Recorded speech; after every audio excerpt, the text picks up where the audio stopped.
할렐루야. 이제 하나님께서 우리에게 주실 생명의 말씀은 누가복음 1장 5절부터 11절까지.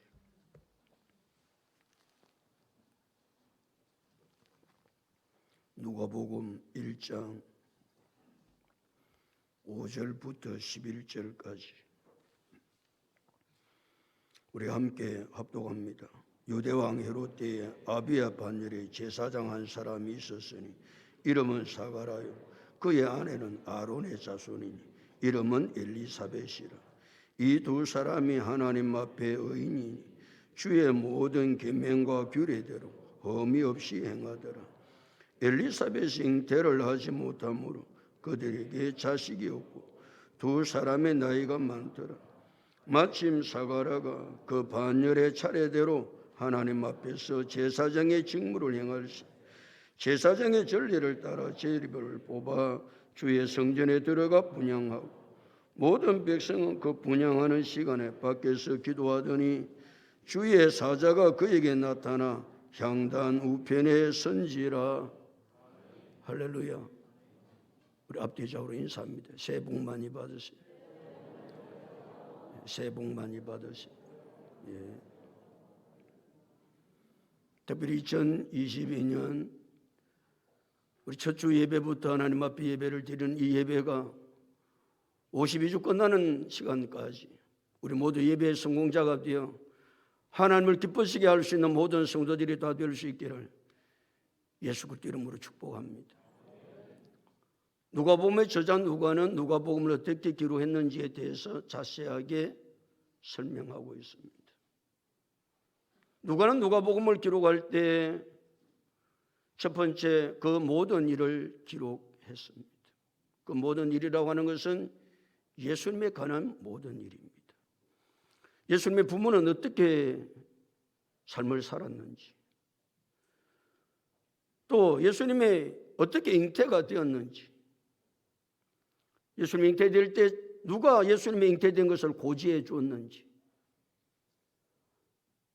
예수님의 탄생과 그의 어린 삶의 모습과 특별히 예수님이 마지막 부활하셔서 부활하시고 난 이후에 부활의 자세한 내용을 누가는 기록하고 있습니다. 누가는 누가복음을 기록할 때 근원부터 기록을 했습니다. 여기 근원이라고 하는 이야기는 예수 그리스도의 선구자였던 세례 요한에 대한 말입니다. 세례 요한의 부모는 누구인지, 그가 어떻게 태어나게 되었는지, 그의 사역은 어땠는지 낱낱이 기록을 하고 있습니다. 오늘 5절부터의 내용이 이 세례 요한의 근원을 이야기하고 있습니다. 5절부터 쭉 세례 요한의 부모는 어떠한 분이었는가부터 시작해서 세례 요한의 근원을 설명하고 있습니다. 네 번째, 자세히 미루어 살펴서 기록했습니다. 자세하게 기록했습니다. 그리고 자세하게 누가복음을 기록했기 때문에 누가복음을 읽어보면 얼마나 자세한 예수 그리스도에 대해서 그 당시 사역에 대해서 알 수가 있습니다. 자세하게 기록을 하려고 하니까 많은 증인들의 이야기를 듣고 많은 자료를 수집했습니다. 그래서 공관복음 다른 복음에서 없는 48개의 스토리가 누가복음에 기록되어 있습니다. 그래서 누가복음을 읽어보면 다른 공관복음에 없는 스토리가 많이 있음을 알 수가 있습니다. 네 번째로 누가는 기록할 때 뒤죽박죽으로 기록하지 않습니다. 차례대로 쫙 기록을 합니다. 차례대로 기록했다는 말은 체계적으로 기록했다는 말입니다. 또 차례대로 기록했다는 말은 그냥 역사의 나열만 한 것이 아니라 주제의식을 가지고 어떤 주제, 그 주제를 따라서 차례대로 누가는 누가복음을 기록을 했습니다. 이렇게 기록을 하려고 하니까 누가가 얼마나 많은 수고를 하고 누가복음을 기록을 했는지를 알 수가 있습니다. 애를 많이 태우고 자료를 많이 수집하고 시간을 많이 들이고. 그러나 누가는 이 누가복음을 기록한 일이 좋은 줄 알고 기록했습니다. 아니, 내가 왜 힘든 일을 하지? 내가 왜 이게 많은 시간을 투자해야 되지? 누가는 그렇게 누가복음을 기록하지 아니하고 뭐 한 줄 알고 기록했다? 좋은 줄 알고 기록을 했습니다. 좋은 줄 알고 기록했다는 말은 내가 누가복음을 쓰는 것이 하나님을 찬양하는 일이 되고 하나님 앞에 영광을 돌리는 일이 된다고 확신했던 누가는 이 누가복음을 기록해서 많은 것들을 투자했지만 뭐 한 줄 알고 기록했다? 좋은 줄 알고 기록했습니다. 사랑하는 성도 여러분, 우리는 2022년 우리에게 주어진 직분이 있습니다. 사역이 있습니다. 이 직분과 사역이 뭐 한 줄 알고 좋은 줄 알고 감당할 수 있기를 예수님의 이름으로 축복합니다. 좋은 줄 알고 감당하지 못하면 사역 절대 못합니다. 왜 힘드냐고 이야기합니다. 중간에 가다가 손 다 들립니다. 그러나 하나님께서 내게 맡겨주신 직분, 하나님께서 내게 주신 사역이 좋은 줄로 알 때, 그것이 하나님을 찬양하는 일이요 하나님 앞에 영광을 돌리는 일이라는 확신이 있어야 2022년 우리에게 주어진 직분, 사역 넉넉하게 감당하는 역사가 일어나게 될 줄로 믿습니다. 누가는 누가복음을 기록했던 것은 이 누가복음을 기록해가지고 데오빌로 각하에게 이 누가복음을 바치게 되는데, 헌정하게 되어지는데, 왜 누가가 누가복음을 기록해서 데오빌로 각하에게 이 누가복음을 주게 되느냐 하면, 헌정하게 되느냐 하면은 데오빌로 각하가 믿음은 있는데 그 믿음을 더 확실하게 해줘야 되겠다. 믿음이 있기는 있어요. 예수를 믿고. 그런데 그 믿음을 더 확실하게 해야 이 사람이 신앙이 흔들리질 않을 건데, 누가가 가만히 보니까 데오빌로 각하는 누가 무슨 말을 하면 그게 걸려 넘어지는 거예요. 누가 또 무슨 말을 하면, 어떤 일이 있으면 견고하게 서지를 못하고 늘 흔들리는 거예요. 신앙이 그렇게 되면 안 되잖아요. 여러분 신앙은 어때요? 환난이 좀 있고 고난이 좀 있고 어려움이 좀 당하고 누가 무슨 말을 하면 그게 걸려 넘어지는 거예요. 그래서 견고하게 서지를 못하는 거예요. 누가는 데오빌로 각하를 보니까 그런 신앙을 가지고는 아무것도 못하기 때문에 이 누가복음을 기록해서 더욱더 확실하게 하기 위해서 어떤 일에도 걸려 넘어지지 아니하고 견고하게 서서 주님만 바라보고 믿음으로 살기를 원해서 누가복음을 기록했습니다. 혹시 여러분 가운데 아직도 신앙이 흔들립니까? 조그만 환난이 있으면 넘어갑니까? 누가 무슨 말을 하면 이리 갔다가 누가 무슨 말을 하면 저리 갔다가 그럽니까? 이 사람은 신앙으로 절대 승리할 수 없습니다.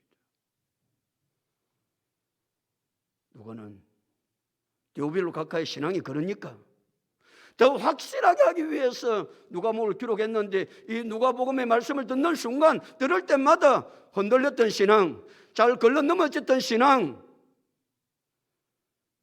어떤 경우에도 걸러 넘어지지 아니하고 견고하게 굳게 서서 주님 한 분만 바라보고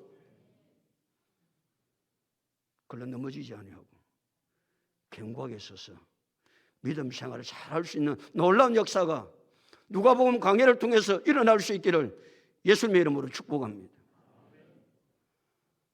오늘 5절 말씀인데 5절 말씀 다 같이 읽어보실까요? 5절 다 같이 읽겠습니다. 시작.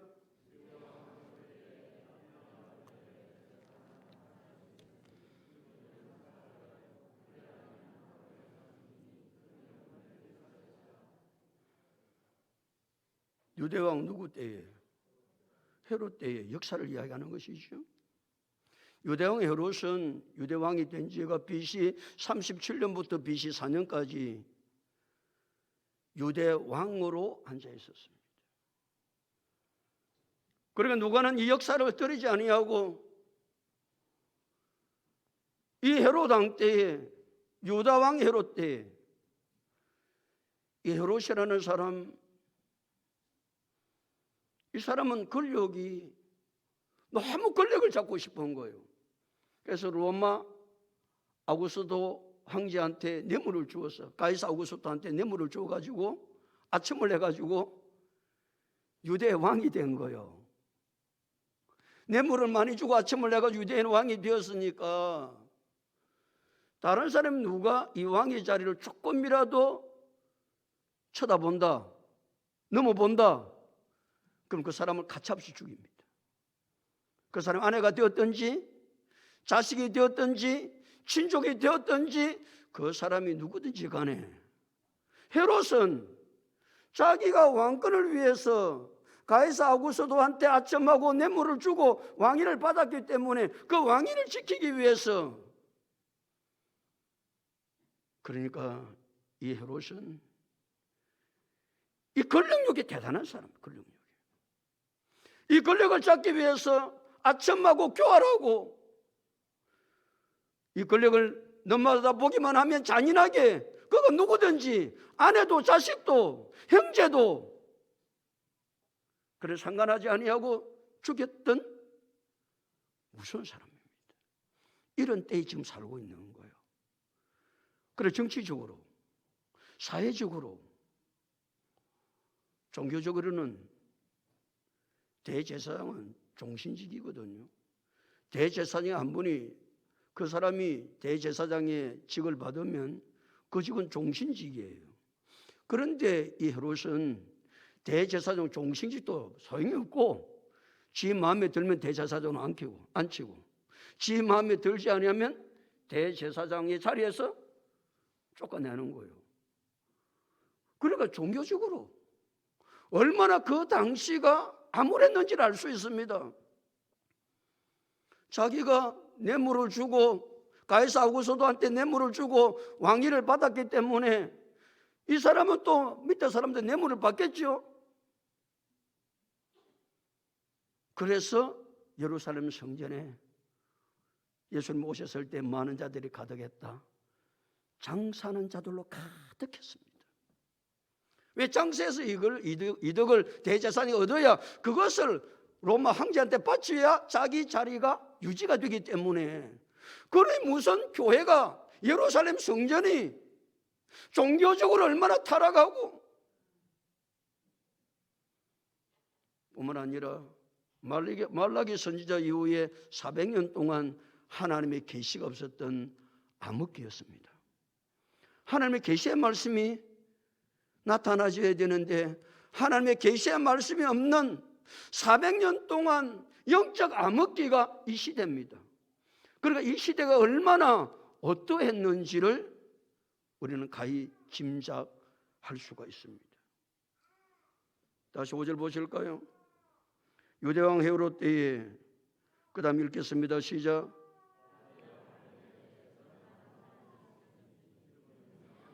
예, 됐습니다. 아비야 반열에 제사장 한 사람이 있는데 그의 이름은 무엇이다? 사가라입니다. 그 사가라가 누굽니까? 세례 요한의 아버지입니다. 아비야 반열에, 그러니까 그 당시는 아론의 자손의 남자는 태어나면 제사장이 되는 거예요. 제사장이 되는 거예요. 그러니까 제사장의 수가 2만 명이 넘는 거예요.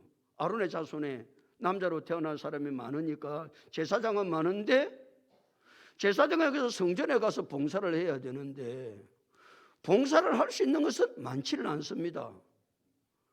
그러니까 이 제사장들을 반열이란 말은 조를 나누었다. 조. 몇 조를 나누었냐면 24조를 나누어. 24조를 나누어 가지고 한 조가 1년에 2차례에서 성전에 들어가 봉사를 할 수 있도록 했습니다. 한 차례 봉사를 할 때는 일주일간 그 조가 가서 봉사를 하는 거예요. 그 봉사하는 내용은 많지를 않아요. 그러니까 조를 짜가지고 할 수밖에 없는데 그 조 이름 가운데 한 조가 아비야라는 조예요. 아비야. 그 아비야라는 조에 제사장이 속해 있는 사람이 누구였다? 사가라는 제사장이 속해 있었다. 그런 이야기예요. 자, 그 다음에 보세요. 아비야 반열에 제사장 한 사람이 있었으니 이름은 사가랴고 그 다음에 읽습니다. 시작. 그의 아내는 누구였다고? 아론의 자손이었습니다. 아론의 자손이었다면 제사장의 가문의 딸이었다 그 말입니다. 그러니까 사가라는 제사장 사가라는 결혼을 했는데 누구와 결혼하냐면 제사장 가문의 딸과 결혼하는 거예요. 그 당시 제사장은 순수한 유대인이 아니면 결혼할 수 없습니다. 아무리 여자가 좋고 아름답고 자기 마음에 들어도 이방인의 여자하고는 제사장은 결혼을 못하면 일반 사람들은 해도 뭐 특별히 법에 제재가 안 되지만 제사장만큼은 순수 혈통의 제사장 아니 유대인 사람과만 결혼을 하는데 그 중에 제사장은 제사장 가문에 있는 딸과 결혼을 하면 가장 이상적인 결혼이 되는 거예요. 우리는 결혼할 때 가장 이상적인 결혼을 하고 싶은 거 아니에요? 정말 결혼을 잘해가지고 그렇게 일생을 살고 싶은 것이 인생인데 사가라는 가장 이상적인 결혼을 한 그런 사람인데 그의 아내 이름은 엘리사벳이라 그랬습니다. 그러니까 세례 요한의 아버지 어머니가 등장한 겁니다. 아버지는 누구였고? 제사장 사가랴였고 어머니는 누구였다? 제사장 가문의 딸인 엘리사벳입니다. 그러나 이 가정은 너무나 부부가 말이죠. 세례 요한이 태어나기 전에 이 가정 부모가 어떠함을 할 수가 있습니다. 가장 이상적인 가정을 이룬 그런 가정에서 세례 요한이 탄생하게 됩니다. 그러니까 세례 요한이 그런 당시 그렇게 탄생하는 세례 요한을 생각해 보면 그가 과연 어떤 사람이 될 것인가 미리 예측할 수 있도록 역사가 누가는 우리의 그 사실을 가르쳐 주고 있는 겁니다. 6절 다 같이 읽어볼까요? 6절 다 같이 읽겠습니다. 시작.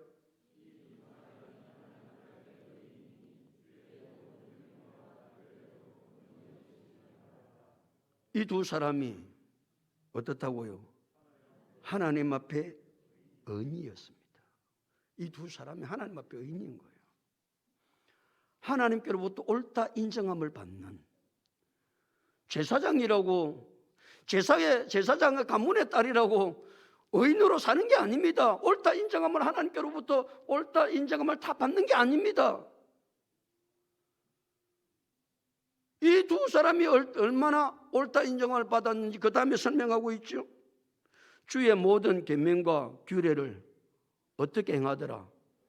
험이 없이 그렇게 믿음의 삶을 살아가고 있는 것입니다. 이때가 어떤 때라고요? 암울한 때입니다. 정치적으로, 사회적으로, 종교적으로 하나님의 계시가 없는 영적 암흑기, 이런 사회 속에서, 이런 어두운 속에서도 두 사람은 하나님의 뜻 안에서 의인답게 믿음으로 살았던 것입니다. 지금 우리 사회도 힘듭니다. 칠흑 같은 어둠과 같습니다. 정치, 경제, 사회, 문화, 종교적으로 우리는 지금 코로나19라고 하는 긴 터널을 2년 동안 지나오고 힘들고 어려운 상황 가운데 있을 때 사람들은 모두가 다 환경 탓하지요. 환경이 그러니까, 여건이 그러니까, 내 삶의 여건이 그러니까 어쩔 수 없이. 그렇습니까? 사가랴와 엘리사벳은 환경 탓하지 않았습니다. 사회가 어떻든지, 지금 삶이 어떻든지 그거 상관하지 아니하고 사가랴와 엘리사벳은 의인으로서 주의 모든 계명과 규례를 험이 없이 믿음으로 살았던 이 사람, 우리 세상 탓하지 맙시다. 세상이 이러니까, 환경이 이러니까 우리 세상 탓하지 말고, 정치 탓하지 말고, 종교 탓하지 말고 내 한 사람 한 사람이 2022년 하나님께서 원하시는 거룩한 삶을 살아갈 수 있기를 예수님의 이름으로 축복합니다. 아방 때, 아방은 시돈의 공주 이시벨하고 결혼합니다.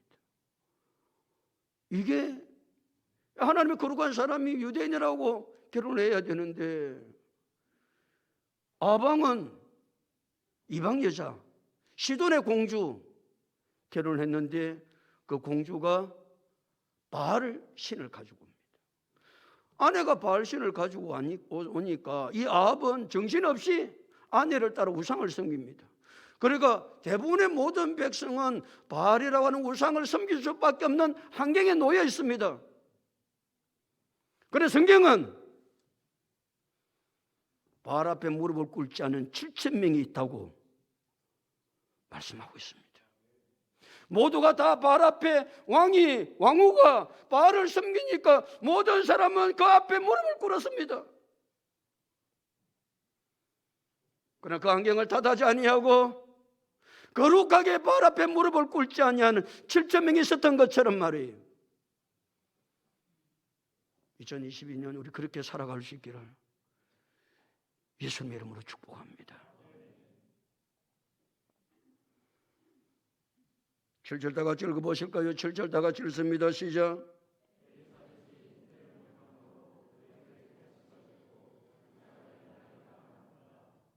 엘리사벳이 뭘 못한다는 거예요? 아니, 이상적인 가정을 이루었습니다. 결혼을 했습니다. 두 사람은 의인이었습니다. 그런데 자식이 없는 거예요. 엘리사벳이 잉태를 못하는 거예요. 아니, 그렇게 믿음 생활 잘하는데, 그렇게 거룩하게 사는데 왜 하나님이 이 가정에 자식을 주지 않아요? 이걸 하나님을 잘 섬기고 하나님 뜻대로 사는데 이와 같은 일들이 생기면 여러분들은 어떻게 하십니까? 하나님, 내가 하나님 뜻대로 살고 주님께서 원하시는 뜻을 이루어 가려고 하는데 하나님, 이게 뭡니까?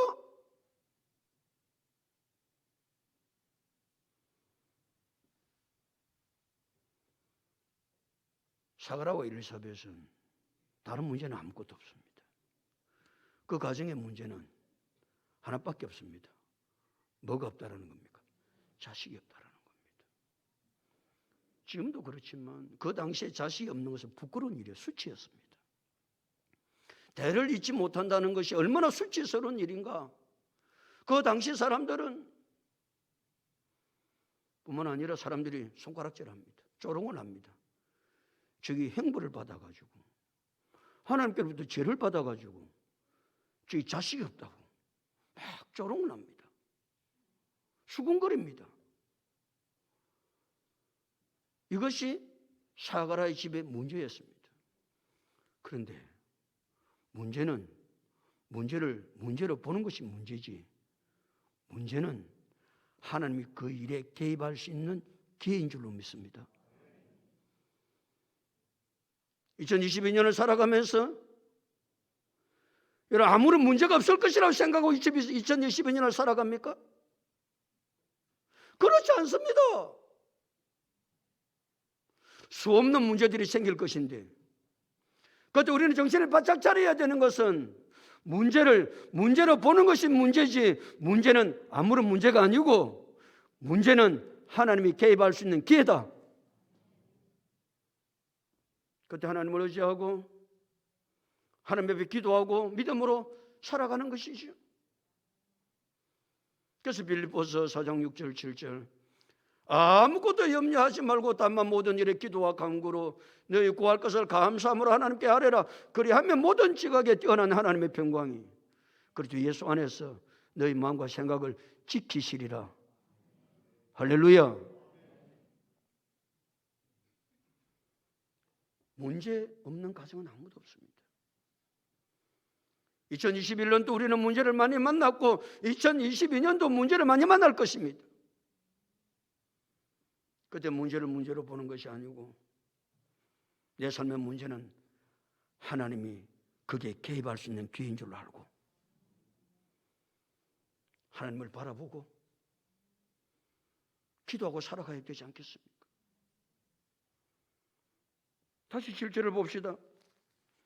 엘리사벳은 잉태를 못함으로 그들에게 자식이 없고, 그 다음 읽습니다. 시작. 엘리사벳이 잉태를 못했다는 말은 엘리사벳이 불임 여성이라는 그런 말입니다. 불임 여성. 자궁이 딱 말라붙어 버린 거예요. 그러니까 뭐 이 여자가 아기를 낳을 수가 없죠. 자궁이 말라붙었는데. 그런데 더 이제 그것도 문제지만, 불임 여성도 문제지만, 이 두 사람이 뭐 했다고요? 나이가 많아요. 그럼 무슨 말을 하고 있는 거예요? 애를 낳는다는 것은 불가능하다, 그 말 아닙니까? 애를 낳는 것은 불가능해요.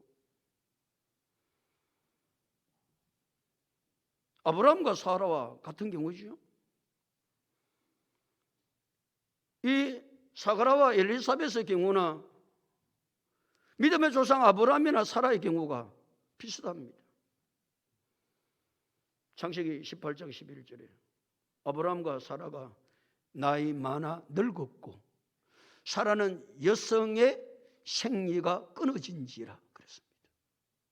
그러니까 아브라함 나이는 99세, 사라의 나이는 89세. 사라는 생리가 끊어진 지 오래되었고 아기를 낳는 것은 불가능합니다. 아니, 아브라함과 사라가 아기를 낳는다는 것은 죽은 나무에 꽃이 피는 것과 동일합니다.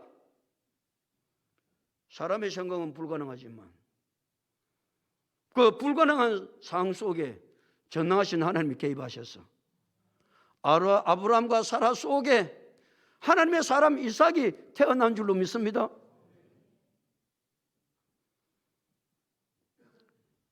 사라와 엘리사벳의 두 사람도, 엘리사벳은 불임 여성입니다. 두 사람의 나이가 많습니다. 아기를 낳는 것은 불가능합니다. 우리는 잘 알고 있습니다. 물어볼게. 애 낳았어, 못 낳았어요? 아이고, 그럼 자신이 그리 없어요? 아까 내가 이야기했죠. 사가라와 엘리사벳이 누구의 부모라고? 세례 요한의 부모입니다. 다시 물어볼게요. 사가라 엘리사벳 불가능한데 애 낳았어, 안 낳았어요? 낳았습니다. 사람은 불가능하면 불가능하지만 전능하신 하나님이 하시고자 하시면 하시는 줄로 믿습니다. 2022년 우리의 삶도 불가능한 일들이 일어날 것입니다. 그때 여러분 어떻게 하실래요? 불가능한 일을 만났을 때는 어떻게 하실 거냐고요.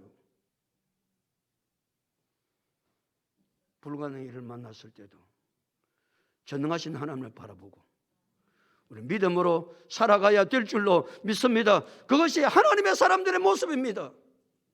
세상의 사람들은 불가능하면 불가능하다고 다 적고 살지만 하나님의 사람은 불가능한 것을 가능케 하시는 전능하신 하나님이 살아계시니까.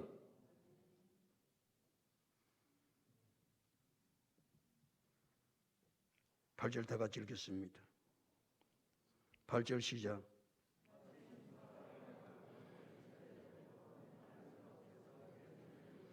마침 사가라가, 그런 상황 가운데 마침 사가라가 어떻게 했다고요? 그 반열의 차례대로 하나님 앞에 제사장의 직무를 행할세.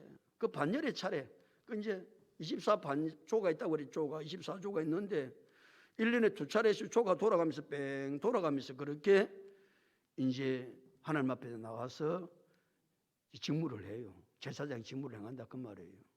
근데 마침 그때가 사가라 아비의 반열인 그 조가 온 거예요. 조가 왔으니까 이제 아비의 반열에 속했던 사가라도 제사장이니까 이제 하나님 앞에 나와서 직무를 하게 된 거예요. 지금 사가라는 자식이 없어 사람들이 수군거려요. 아이고, 대도 있도 못하는 저게 뭐 또 제사장의 일을 한다고 또 나와가지고, 그러나 사가라는 그게 개의하지 않습니다. 조금도 흔들리지 않습니다. 사가라는 뭐만 했더라 하나님 앞에서 제사장의 직무만 행합니다. 내가 할 일, 내가 하나님 앞에 해야 될 일,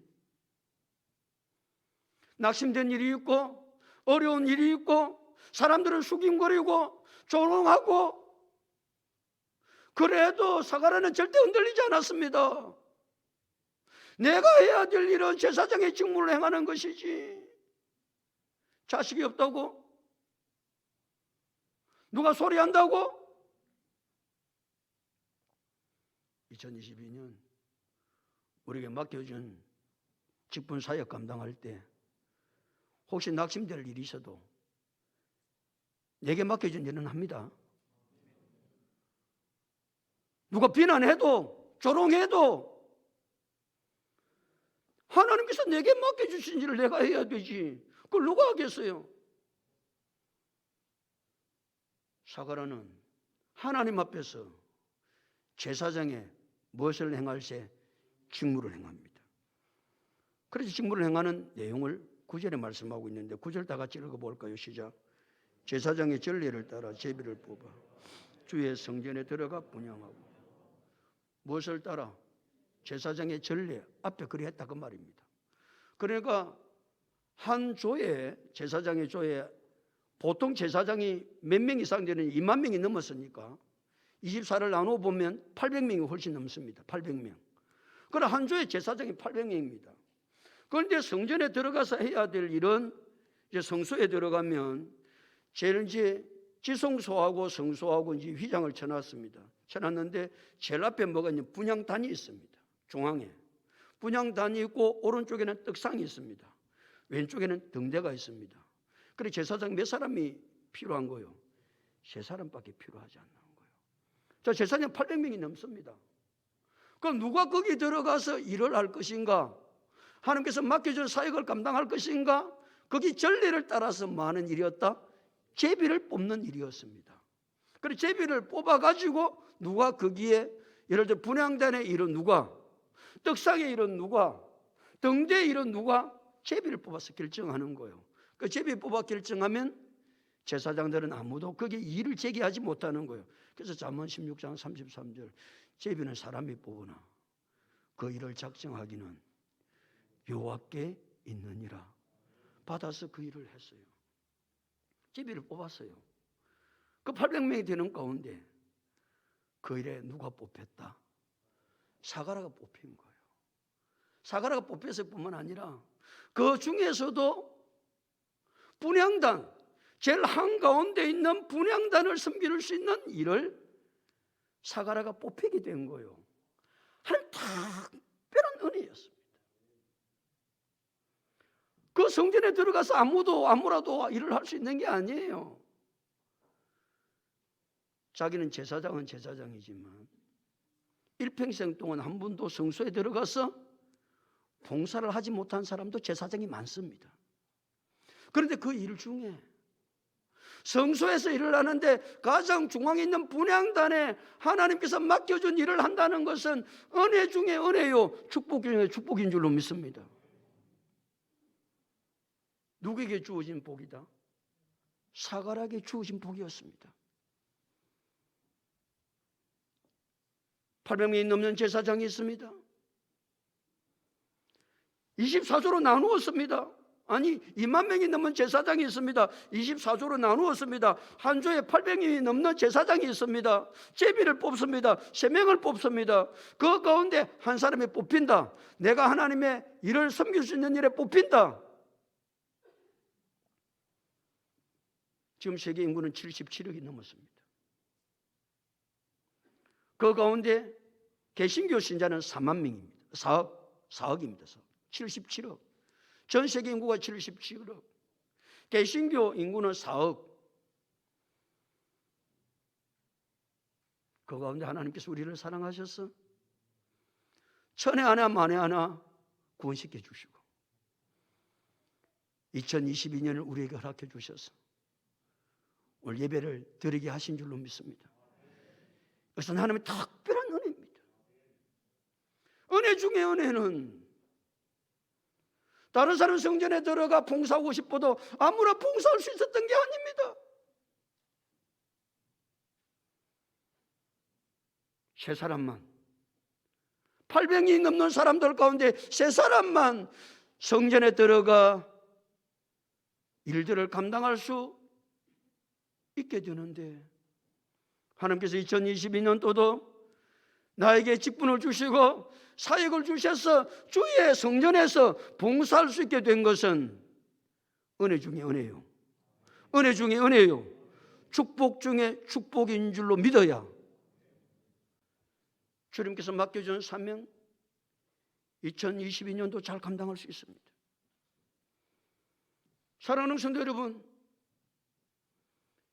2022년은 우리에게 주어졌습니다. 출발해 가고 있습니다. 지금 우리가 살아가는 시대가 어떻습니까? 헤롯 때나 뭐가 다르겠습니까? 정치적으로, 사회적으로, 경제적으로, 종교적으로 암울합니다. 앞이 보이지 않습니다. 코로나19 때문에 앞이 깜깜합니다. 이럴 때는 우리는 낙심하지 아니하고 사가라와 엘리사벳이 거룩한 삶을 살았던 것처럼 환경 탓하지 말고 세상 탓하지 말고 우리 믿음으로 멋지게 2022년 살아갈 수 있기를 축복합니다.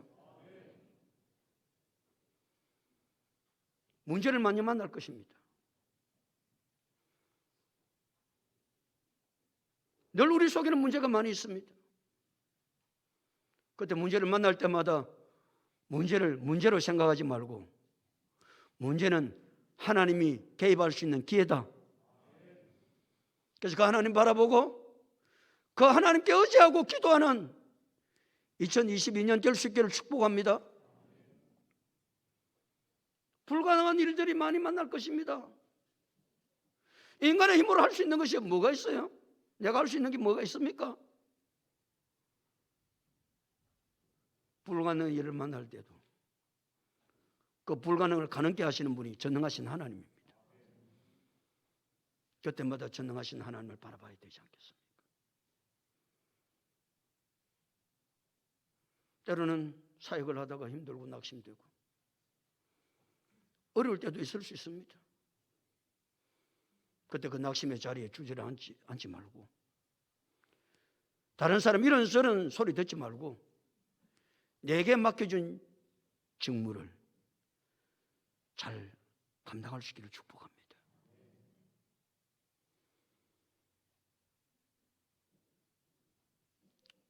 우리는 무슨 일을 만나든지